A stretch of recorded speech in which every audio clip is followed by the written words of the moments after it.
দুগ্ধ বিপ্লৱ আৰম্ভ হৈছে চতিয়াত। আগতে গুজৰাটত হৈছিলে, গুজৰাটৰ পৰা এতিয়া অসমত চতিয়াত ফাৰ্ষ্ট ষ্টাৰ্ট হৈছে, একমাত্ৰ পদ্মজী ছাৰৰ কাৰণে। আপোনাৰ ছাৰে যেতিয়া মানে কৰ্ণালৰ পৰা গৰুবিলাক আনিছিলে, আনোতে মইতো এয়াই টেকনিচিয়ান, তাত এয়াই কৰোঁ, গৰুবিলাক ইনচিমেণ্ট কৰোঁ।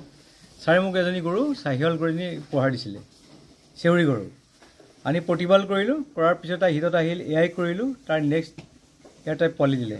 প্ৰথমবাৰ পোৱালি দিছিলে 22 লিটাৰ প্লাছ গাখীৰ পাইছিলোঁ মই। তাৰ নেক্সট এবাৰ যেতিয়া জগিলে, তাই ফাৰ্ষ্ট মানে 26 লিটাৰ গাখীৰ মই পোৱালি নবনাই পালোঁ। কাৰণ 30 লিটাৰ তাই দিবই, বেছি দিলেও কম নিদিব কিজানি। গতিকে দুগ্ধ বিপ্লৱ এনেকৈ আৰম্ভ হৈছে। আৰু চতিয়া সমষ্টিত দুগ্ধ বিপ্লৱ আৰু মানে ভবাতকৈ আৰু বেছি মানে আৰু বহুত দূৰ আগবাঢ়ে বুলি মোৰ দৃঢ় বিশ্বাস। সদনত দুগৰাকী বিধায়কে অভিযোগ আনিছে যে 50 গ্ৰাম 100 গ্ৰাম এজনী কৰি গাখীৰ দিয়ে। তেওঁলোকক আপুনি কেনেদৰে প্ৰত্যাহ্বান জনাব? মই তেওঁলোকক ইয়াৰ পৰাই প্ৰত্যাহ্বান জনাইছোঁ, তেওঁলোক আহক, চতিয়ালৈ আহক, কন্যাকালৈ আহক, মোৰ ঘৰলৈ মাতিছে তেওঁলোকক, দুজন আহক। মোৰ ঘৰত গৰু খীৰাম তেওঁলোকৰ সন্মুখত, তেওঁলোকক নিজে চাহ বনাই মই খুৱাম, আদৰণি জনাইছোঁ। আৰু তেওঁলোক যদি অসমৰ মানুহ হয়, তেওঁ নিজেই চাওকচোন কথাবিলাক ভাবি। অখিল গগৈ ডাঙৰীয়ে যি কৈ আছে, নিজে হাঁহি উঠা কথা। তেওঁ সমষ্টিত কিজানি তেওঁ কৰিছেনে ক'ব নোৱাৰোঁ। যদি তেওঁ কম কৰি মানে শিকিবলগীয়া আছে, চতিয়ালৈ আহক, ছাৰৰ পৰা শিকক কথাবিলাক। আচলতে সমালোচনা কৰিব লাগে বাবে তেওঁলোকে এনেদৰে কৈছে নেকি? আচলতে মোৰ বোধ হয় তেনেকুৱা এটা ইংগিত পাওঁ মানে। কাৰণ কামৰ মানুহ হ'লে তেনেকৈ কৰিব মানে কথা ক'ব সাহ কৰিব নোৱাৰিব, যে তেওঁ নিজে সঁচাকৈ কামৰ মানুহ হয়।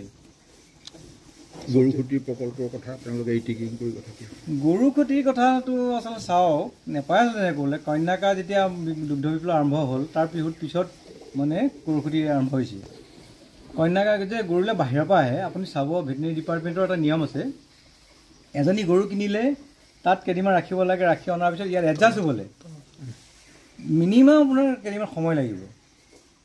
লাহে লাহে এডজাষ্ট হৈ আহিবলৈ, তেতিয়াহে আপোনাৰ গাখীৰ বাঢ়িব বা তাৰ বেমাৰ আজাৰ নিৰ্বাহ হৈ পেলাই অকণমান ফাৰ্মখন প্ৰগ্ৰেছ হ'ব। গতিকে তেওঁলোকে ভাবিব লাগে যে এটা বস্তু আজি ৰোপণ কৰিলে যে কাইলৈ ভাল হ'ব, সেইটো হ'ব নোৱাৰে। আৰু মোৰ নিজৰ দৃঢ় বিশ্বাস, পদ্মজী ছাৰে যিটো কাম কৰিব, তাত কিন্তু আপুনি বাধা দি ৰখাটো বা কামটো নহ'ব বুলি কোৱাটো মানে মই কেতিয়াও বিশ্বাস কৰিব নোৱাৰোঁ। আৰু ছাৰৰ কথা কি মানে মই চাওঁ, ছাৰ সদায় পাই থাকোঁ, ছাৰে নহ'ব বুলি কোৱা কথা ছাৰে কোনোবাই বেয়া পায়। আৰু কোনো ক্ষেত্ৰত মই নিজেই পাই আছোঁ, প্ৰমাণ পাইছোঁ। আপুনি নিবনুৱাসকললৈ কি আহ্বান জনাব? নিবনুৱাসকলক কওঁ, হাতে কামে কৰক, কাম কৰক, ফাৰ্ম কৰক, গাখীৰ বেচক।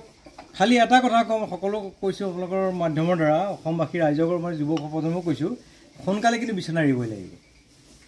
সোনকালে বিচনা এৰক, কাম এৰক, সকলোৰে পৰিয়ালবিলাক নিশ্চয় সুখে শান্তিৰে মানে থাকিব পৰা এটা পৰিৱেশ গঢ় লৈ উঠিব।